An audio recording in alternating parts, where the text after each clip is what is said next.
Unleash the power of knowledge and connect with the heartbeat of the African diaspora.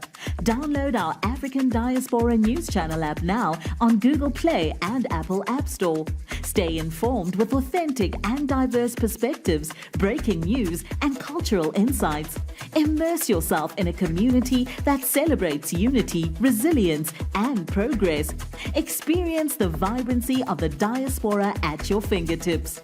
Don't miss out. Empower your perspective today. Search African Diaspora News Channel and join the conversation.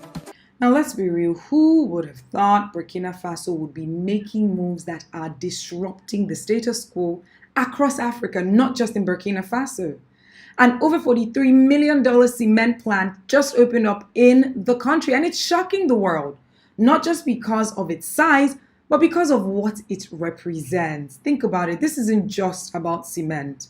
It's about Africa taking control of its own resources, its economy, and its own future. And guess who's behind it? They call him Africa's president now, Ibrahim Traoré. My name is Ify Igwe, and this is the African Diaspora News Channel. Let's get into it because he's been making major moves lately. So here's what's really going on. Burkina Faso just inaugurated a massive cement plant. But here's the big deal. This plant is set to produce 2,000 tons of cement per day. That's huge for a country that has been heavily reliant on imports. And guess what that actually means? More jobs for young people, stronger infrastructure, and less dependency on foreign companies, which is a progress for Burkina Faso. This is part of a bigger picture. Burkina Faso, along with Mali and Niger, they've been making major moves to, cut ties with Western influence and actually focus on self-reliance. And this cement plant, it's proof that they're serious. Let's talk about why this cement plant is more than just bricks and mortar. Number one, it's an economic power move.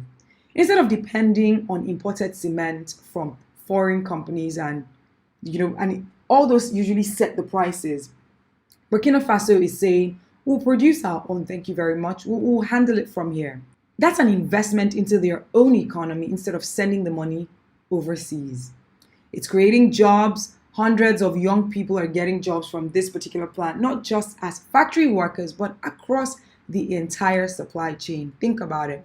And what this means is that more people earning, spending, and growing the local economy. Now, it's also strengthening African alliances. Traoré made it clear this is a partnership on Burkina Faso's terms. So instead of relying on Western countries that impose conditions, he's working with China, a country that, it's debatable, but whether you like it or not, they're playing a massive role in Africa's industrial development. There's the upside and there's the downside, right? But Traoré didn't mince words. He made it clear that Burkina Faso is open to partnerships, but only if they respect the country's sovereignty. So he's put a caveat, he's put warnings. Come through, but respect our sovereignty. Now, here's why this should matter to every African nation and every Black person worldwide, really. This is how economic freedom starts.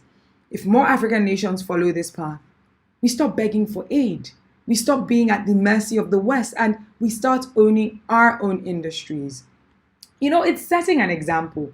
Other countries watching this will see that it's possible to build, to grow, and to thrive without Western control. It's also shifting the power dynamic. For too long, Africa has been seen as dependent. But now Burkina Faso is showing that self-reliance is possible. It's possible. It's not a myth. But the big question is this a sign of Africa's true economic independence, or do you think that there's still a long way to go? Because let's be honest, when African leaders make moves such as this, history tells us that certain powers won't be happy about it.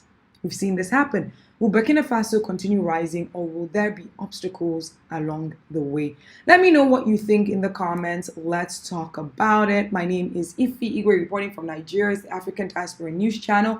Don't forget to